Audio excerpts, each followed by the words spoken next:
নমস্কার, ট্রাভেলার অলোক। আমরা পৌঁছে গেছি মুক্তিনাথের গেটে। তো মুক্তিনাথ যাওয়ার পথে আমরা কি দেখলাম সেটা নিয়ে আসা যাক। এই যে ফলসটা দেখছেন, এটা হচ্ছে তাতোপানির কাছে খুব সুন্দর একটা ফলস, যে ফলসে দাঁড়িয়ে আমরা সবাই ছবি তুললাম এবং আমাদের টিম মেম্বার যারা ছিল তারা প্রত্যেকে তাদের নিজস্ব মতন করে নিজস্বই তুললো, অর্থাৎ সেলফি থেকে শুরু করে। তো আমি একটু ক্যামেরাবন্দি করলাম যাতে আপনাদের সকলকে দেখাতে পারি। এবং এই তাতোপানির আগে যে ফলসটা আমরা দাঁড়িয়েছিলাম, তো সেই ফলসের ছবি এবং তার আশেপাশের ছবি আমি আপনাদের সামনে তুলে ধরার চেষ্টা করছি। আজকে আমি বলে রাখছি যে মুক্তিনাথের যাওয়ার পথে আমার এটা সেকেন্ড এপিসোড। এই সেকেন্ড এপিসোডে আমি মুক্তিনাথের কতদূর যেতে পারি এবং যে পর্যন্ত যাচ্ছি তার মোটামুটি বিবরণ এবং আপনারাও কী করে আসবেন সেই বিবরণটা আমি আপনাদের আজকের এই এপিসোডে দেওয়ার চেষ্টা করছি। দেখতেই পাচ্ছেন কি দারুণ ফল। এই ফলস অনেকক্ষণ আমরা এখানে অপেক্ষা করে দেখে এবং তার রসাস্বাদন গ্রহণ করে আমরা সবাই যে যার মতন নিজস্ব তুলছি। এবারে আসা যাক যে আমরা যদি শুধু মুক্তিনাথ যাই, তো এরপরে ওই ফলসের পরেও আবার আরেকটা ফলসে চলে এসেছি। এটা হচ্ছে ধবলগিরি ফলস। ধবলগিরি হচ্ছে জংশন থেকে কাছেই। ধবলগিরি বা এখানে সবাই এটাকে ধবলগিরি বলে। তো এটা এখান থেকে জংশন খুবই কাছে। দেখতেই পাচ্ছেন কত উপর থেকে ঝর্ণা বয়ে চলেছে, বয়ে আসছে। আমাদের সব টিম মেম্বাররা এক এক করে যাচ্ছে কাছে, যত কাছের থেকে ছবি তোলা যায় সেই জন্য কাছাকাছি চলে গেছে। এখানে একটা ব্রিজ আছে, এই ব্রিজটাও নেপালি আর্মিরা তৈরি করে দিয়েছে, কারণ এইখানটা থেকে প্রায় ধস নামার একটা প্রবণতা আছে। সেই জন্য এই ধসপ্রবণ এরিয়া বলে এখানে আমাদের যে সেনাবাহিনীর তরফ থেকে এখানে একটা ব্রিজ বানিয়ে দেওয়া হয়েছে। তারপর আমরা বেরিয়ে পড়লাম রাস্তাটা। এখানেও প্রচুর গাড়ি যারাই আসছেন এই ফলসের, ধবলগিরি ফলসের, তারা ছবি তুলছেন, সেলফি তুলছেন, সমস্ত রকম। এখানে একটা ছোট্ট ধাবা টাইপের আছে দোকান, চা বিস্কুট সেটা পাওয়া যায়। নেপালের অ্যাকচুয়ালি বেশ কস্টলি এরিয়া, কারণ এখানকার আসলে ভ্রমণার্থীও তো খুব বেশি আসে না, সেই জন্য এখানকার লিভিং বা খাওয়ার জিনিসের দাম একটু বেশি। তো এই ধবলগিরি ফলসের অনেকটা দূর এসে ওই নদীতে মিশেছে। তো সেখানে আমি আমার ক্যামেরাবন্দি করার চেষ্টা করলাম। এই ব্রিজের ওপার দিয়ে আমরা যাব জংশনের দিকে। জংশন এখান থেকে খুব বেশি দূর না। এটা তাতোপানি বলে একটা জায়গা আছে, সেই তাতোপানি বা আমরা যদি ভালোভাবে শুদ্ধ ভাষায় বলি তপ্তপানি। তো সেই তাতোপানির কাছে আমরা চলে এসেছি। এখান থেকে জংশন বেশি দূর না। যাই হোক, আমাদের যে ট্যুর প্ল্যানটা ছিল সেই ট্যুর প্ল্যানটে আমরা যেটা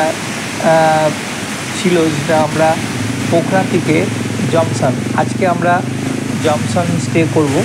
জংশন অলরেডি কাছাকাছি চলে এসেছি। দেখতে পাচ্ছেন প্রচুর আপেল গাছ এবং আপেল ভরে আছে, পুরো বাগান ভর্তি apple, green Apple, red Apple, সব রকম অ্যাপেল। আমরা কাশ্মীরেও দেখেছি আপেল প্রচুর, আমরা কল্পাকিন্নরেও দেখেছি, কিন্তু জংশনে যে এত আপেলের বাগান আছে সেটা জানতাম না। যাই হোক, এর আগে তো আমরা আসিনি। তো আমরা ওখান থেকে জংশনে এসে উঠেছি হোটেল শালিগ্রাম। এই শালিগ্রাম হোটেলের বেশ রুমটুমগুলো বেশ পরিষ্কার পরিচ্ছন্ন, ভালো। দেখতেই পাচ্ছেন আমাদের ভদ্রবাবু তার ব্যাগ গোছাচ্ছেন। আমরা এই রুমে 3 জন ছিলাম, আমি, অনিমেষ আর বিদ্যুৎ ভদ্র মানে বিদ্যুৎ দা। এখান থেকে পাহাড়ের পিছনটা খুব ভালো, একদম সামনে থেকে দেখা যায়। এখানে প্রচুর এখন হোটেল হয়ে গেছে। তো এটা আমাদের হোটেল থেকেই এই ছবিটা আমি সংগ্রহ করেছি। দৃশ্য দেখা পিছনে পুরো অন্নপূর্ণা রেঞ্জ, পুরোটাই, কিন্তু ওই দিকটা একটু মেঘ আছে। এখন প্রায় 5:30 6টা বাজে, তো পুরোটা এখনো আলো আছে, সূর্যের আলো কিছুটা আছে এখনো, এদের আপেল বাগান কিন্তু কিছুক্ষণের মধ্যে আবার সূর্য অস্ত যাবে এবং সূর্য অস্ত গেলে এখানে পুরোপুরি অন্ধকার হয়ে যায়। জনসন এয়ারপোর্ট পাশেই হচ্ছে এয়ারপোর্ট, জনসন এয়ারপোর্ট। জনসন এয়ারপোর্টের যে দেখা যাচ্ছে এখানে ওদের যে নিশানা, যে ফ্ল্যাগ থাকে, তো সেই ছোট্ট এয়ারপোর্ট। এখানে 14 সিট না 15 সিটের ফ্লাইট আসে পোখরা থেকে। তো এটা হচ্ছে এই হোটেলের সামনেটায়, হোটেল শালিগ্রাম। সেই শালিগ্রাম হোটেলের সামনেটায় রয়েছি আমরা, যে যার মতন ছবি তুলছি নিজস্বতা, মানে যার যার যেরকম ইচ্ছা। এই গাড়িটা আমাদের এই হোটেলের সামনেই রাখা আছে, হোটেল শালিগ্রাম। তো হোটেল শালিগ্রাম এখানকার আমি যে কটা হোটেল দেখলাম তার মধ্যে থেকে খারাপ না। তো এবার আমরা ওখান থেকে বেরিয়ে পড়ছি মুক্তিনাথের পথে। এদের কাছে শুনলাম মোটামুটি হোটেল শালিগ্রাম থেকে মুক্তিনাথ মন্দির ওই 1 ঘন্টা মতো লাগে গাড়িতে। রাস্তা খুবই ভালো। এই কালীগণ্ডকী নদী বয়ে চলেছে, এর উপর দিয়ে কতবার যে আমরা পার হব তার ঠিক নেই। কালীগণ্ডকী একবার ওপর থেকে এদিকে নামছে, তো ডান দিক থেকে বাঁ দিকে, বাঁ দিক থেকে ডান দিকে, এরকমভাবে বয়ে চলেছে। একটা কথা আগেও বলেছিলাম, এখনও বলছি, যে এই কালীগণ্ডকী নদীতেই শালিগ্রাম শিলা, মানে ভগবান বিষ্ণুর যে পাদচিহ্ন, অর্থাৎ পায়ের ছাপ যাওয়া যে শালিগ্রাম, সেই শালিগ্রাম পাথর কিন্তু এই নদীতেই পাওয়া যায়। তাই এই নদীর একটা আলাদা পবিত্রতা আছে এবং এটা খুব কম দেশেই এই শালিগ্রাম শিলা পাওয়া যায়। তো ভারতবর্ষ পাশেই আমাদের নেপাল, সেই নেপালের এই যে লিঙ্গ, অর্থাৎ মুক্তিনাথ মন্দির, সেই মন্দিরের অববাহিকা তলে যে গণ্ডকী নদী বয়ে চলেছে, কালীগণ্ডকী, সেই নদীর থেকেই এই শালিগ্রাম শিলা পাওয়া যায়। তো আমরা এগিয়ে চলেছি। এই রাস্তাটা দেখতে পাচ্ছেন কত সুন্দর, পরিষ্কার পরিচ্ছন্ন, একটা পাতা বা নোংরাও নেই। এখানে একটা চেকপোস্ট আছে, সেই চেকপোস্টে আমাদের ড্রাইভার সাহেব সমস্ত কাগজপত্র জমা করলো। জমা করে আমরা বেরিয়ে পড়েছি। আমরা যাব কাকবনি হয়ে, কাকবেনি থেকে সোজা চলে যাব একদম মুক্তিনাথের পথে। তো মুক্তিনাথ টেম্পলে যাওয়ার যে রাস্তা, পাশ দিয়ে কালীগণ্ডকী বয়ে চলেছে, সেই রাস্তা দর্শন করতে করতে এবং সিনিক বিউটি উপভোগ করতে করতে আমরা এগিয়ে চলেছি মুক্তিনাথ মন্দিরের দিকে। রাস্তাটাও দেখতে পাচ্ছেন কত সুন্দর। আমি আগে যেটা শুনেছিলাম যে মুক্তিনাথ যাওয়াটা খুবই দুরূহ ব্যাপার ছিল, খুব টাফ জার্নি ছিল। একটা সময় নাকি বেনি পর্যন্ত আসতো গাড়ি, তারপর বেনির থেকে পায়ে হেঁটে বা ঘোড়ায় করে মুক্তিনাথ যেতে হতো। কিন্তু এখন নেপাল সরকার তারা কি সুন্দর যে রাস্তা বানিয়ে দিয়েছে, সেই রাস্তা ধরে একদম মন্দিরের প্রাঙ্গণে পর্যন্ত চলে যাওয়া যাচ্ছে। তো এটা একটা ভালো অ্যাচিভমেন্ট। বা দর্শনার্থীর ক্ষেত্রেও দেখতে পাচ্ছেন আকাশটা চারিদিকে যেন মনে হচ্ছে আমরা খুব কাছাকাছি, আকাশের কাছে চলে এসেছি। পাশ দিয়ে গণ্ডকী নদী বয়ে চলেছে আর আমরা তার পাশ দিয়ে চলছি মুক্তিনাথ মন্দিরের দিকে। অসাধারণ দৃশ্য, মানে আমার দেখা, এর আগে হয়তো লাদাখে কিছুটা এরকম পেয়েছিলাম, কিন্তু লাদাখের পরে এরকম জায়গা দূরে যে একটা গোল্ডেন পুরো পাহাড় দেখা যাচ্ছে, মনে হচ্ছে না সূর্যের আলো এসে পড়াতে সোনালি একটা আভা বেরোচ্ছে পাহাড় থেকে।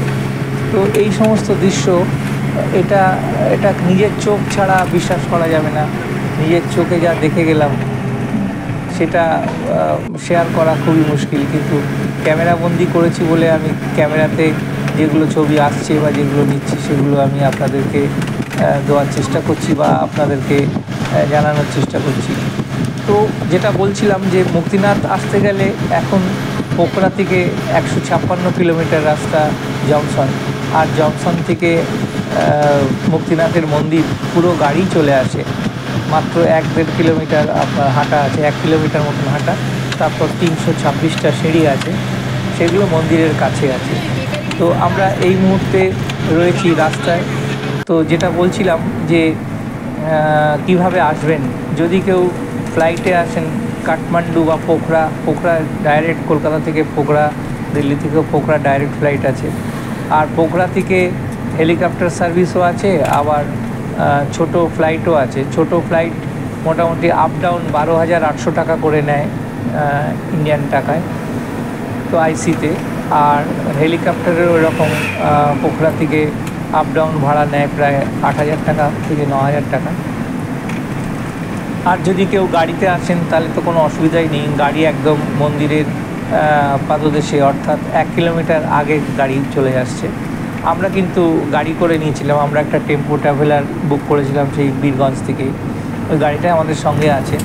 তো সেই গাড়ি সরাসরি চলে আসছে একদম মন্দিরের যেখানে কার পার্কিং আছে সেই জায়গায়। মাঝখানে যে রাস্তা আছে সেই রাস্তার একটু সিনিক বিউটি বা দৃশ্য আপনাদের সামনে তুলে ধরার চেষ্টা করছি। এই যে মাঝখানে যেগুলো দেখছেন এগুলো কিন্তু ছোট ছোট করে খেতি চাষ হচ্ছে এখানে। ধান চাষ থেকে শুরু করে যে পাহাড়ি যে সমস্ত ধান, সেই চালগুলো এখানে তৈরি হয়, ধানগুলো। তো এরাও কিন্তু খুব পরিশ্রমী, মানে যেটুকু জায়গা পাচ্ছে। আর এই পাহাড়ের ঠিক পিছনটায় হচ্ছে চায়না, এটা একটা চায়না বর্ডার। সুতরাং এখানটা খুব কেয়ারফুলি, অর্থাৎ বেশি করলে আবার চীনের আবার অগ্রাসী ভাব আছে।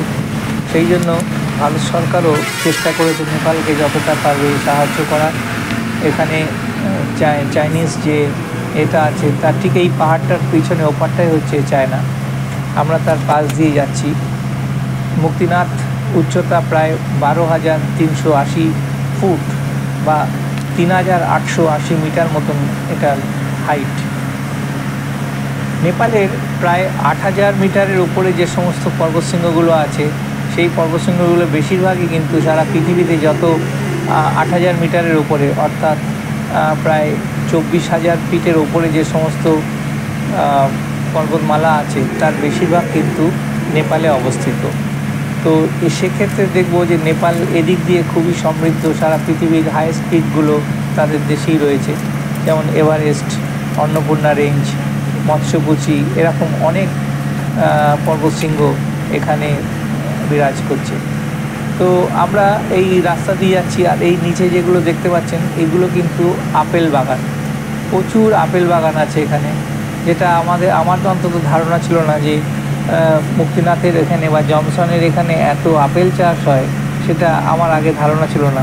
তাই আমরা আগের থেকে, অর্থাৎ পোখরা থেকে বেরোবার সময় বেশ কিছু আপেল ফল কিনে নিয়েছিলাম, কলা, আপেল এগুলো কিনে নিয়েছিলাম। কিন্তু আপেল কেনাটা একটু আমাদের ভুল হয়ে গেছে, কারণ আমরা বুঝতে পারিনি যে এখানে এত আপেল পাওয়া যায়। আর সবথেকে বড় কথা, এখানে গ্রিন অ্যাপেল 90 টাকা থেকে 100 টাকা কেজি, আর ফ্রেশ লাল অ্যাপেল মোটামুটি 80 থেকে 70 টাকা আমরা দাম পেয়েছিলাম, যদিও আমরা পুরোটা নিতে পারিনি, কারণ নিয়ে আসা বা ক্যারি করা খুব মুশকিল।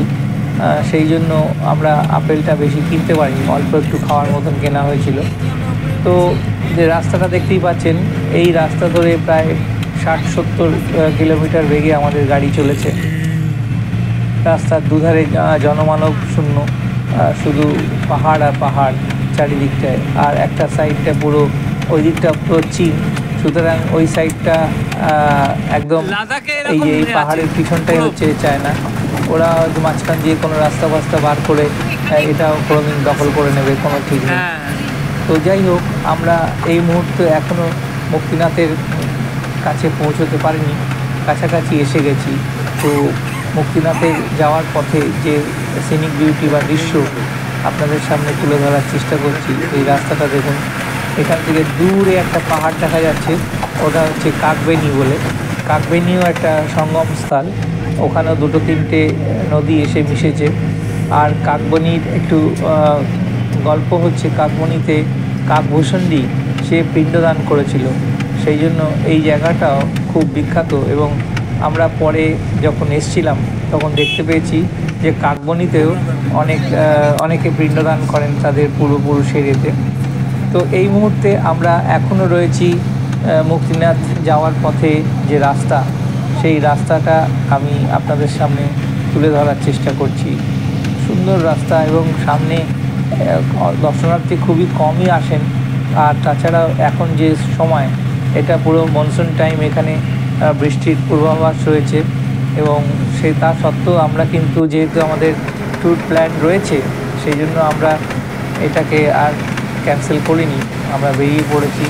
এমনি আকাশ মাঝে মাঝে মেঘাচ্ছন্ন, কখনো সূর্যদেব। এই আপেল বাগান দেখতে পাচ্ছেন, পুরো আপেল গাছ ভর্তি, একদম এটা চাষ করে রীতিমতো।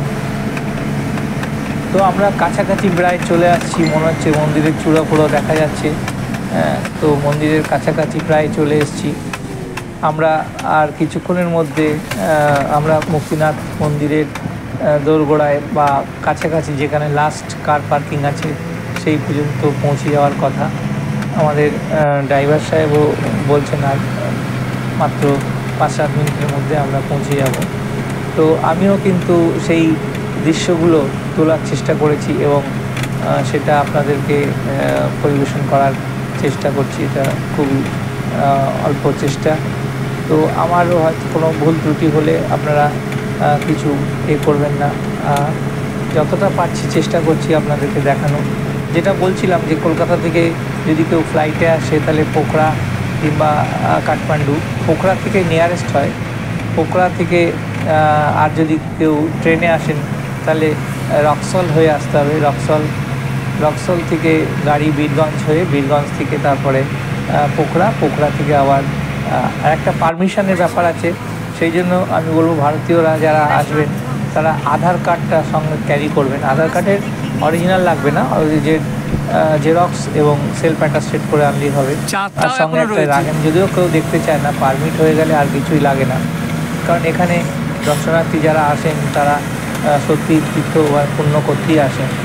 তাই বলবো যে নেপালে যারা আসবেন তাদের কাছে, ইন্ডিয়ানদের ক্ষেত্রে শুধু আধার কার্ডের কপি আনলেই হবে, আর কিছু লাগবে না। দেখতেই পাচ্ছেন দূরে দেখা যাচ্ছে বিভিন্ন পর্বত শৃঙ্গগুলো, মাথা উঁচু, ওই যে বাড়িগুলো দেখা যাচ্ছে। হ্যাঁ, এটাই হচ্ছে একদম মুক্তিনাথ গেট। এই পর্যন্ত এখানে গেট দেওয়া আছে, যার জন্য গাড়ি আর এগোবে না। এই গাড়ি এখানেই পার্কিং করে আমাদেরকে গাড়ি থেকে আমরা নেমে এবার সবাই হাঁটা শুরু করব। তার আগে একটু যে জায়গাটা, এখানকার যে সিনিক বিউটি দৃশ্য আমি ক্যামেরাবন্দি করার চেষ্টা করছি। তো এই দৃশ্য সত্যি খালি চোখে, নিজের চোখে না দেখলে এটাকে বিশ্বাস করা যায় না, প্লাস ভাবাও যায় না যে আমরা কোথায় এসে গেছি। এই মুহূর্তে আমরা প্রায় 3880 মিটার ওপরে, অর্থাৎ 12,380 ফুট ওপরে আমরা রয়েছি। আর এখান থেকে 1 কিলোমিটার হাঁটার পরে আমরা মন্দিরের সিঁড়ি পাবো। তো এই রাস্তাটা এই যে এলাম, আমাদের কিন্তু কোনো রকম কষ্ট হয়নি। জংশন থেকে আমাদের 1 ঘন্টা মতো লাগলো। রাস্তা খুবই সুন্দর এবং ফাঁকা রাস্তা। তো সেই 1 ঘন্টার জার্নি করে আমরা চলে এলাম সরাসরি মুক্তিনাথের মন্দিরের দোরগোড়ায়। এবার এখান থেকে আমাদের হাঁটা শুরু হবে। এই 1 কিলোমিটার হাঁটার পরে আমরা যে সিঁড়ি পাবো, সেই সিঁড়ি আছে 326টা সিঁড়ি। সেই 326টা সিঁড়ি আমরা আগের থেকে ইনফরমেশন নিয়েছিলাম। তো যাই হোক, মোটামুটি মানসিকভাবে প্রস্তুতি ছিলাম। আমাদের সঙ্গে আমার মিসেস মুনু, ওর পা কোমরে সবার প্রবলেম, বিদ্যুৎদা তারও কোমরে হাঁটুতে প্রবলেম, সবাই। আর সেই সমস্ত বাধা অতিক্রম করে আমাদের তুহিনবাবুরও অনেক প্রবলেম আছে, তার শারীরিক অনেক প্রবলেম আছে, তা সত্ত্বেও সে এসছে। সে বোধহয় খুব সম্ভব ঘোড়ায় যাওয়ার চেষ্টা করবে, কারণ তার পক্ষে হেঁটে হাঁটা এটা একটু কঠিন আছে। তো যাই হোক, এত কষ্ট সহ্য করেও, এত করেও সে যে এসছে, এটাই বড় কথা। যাই হোক, বাবার টান বা অশেষ করুণা থাকলে এখানে আসা যায় না। তো আমরা এই মুহূর্তে এসে পৌঁছেছি মুক্তিনাথের একদম দোরগোড়ায়। তো এখান থেকে দর্শন করে আপনাদেরকে দেখানোর চেষ্টা করব আমার পরবর্তী ভিডিওতে। ভালো থাকবেন, সুস্থ থাকবেন। আবার কোনো নতুন ভিডিও নিয়ে আপনাদের সামনে উপস্থিত হব। ট্রাভেলার অলোক।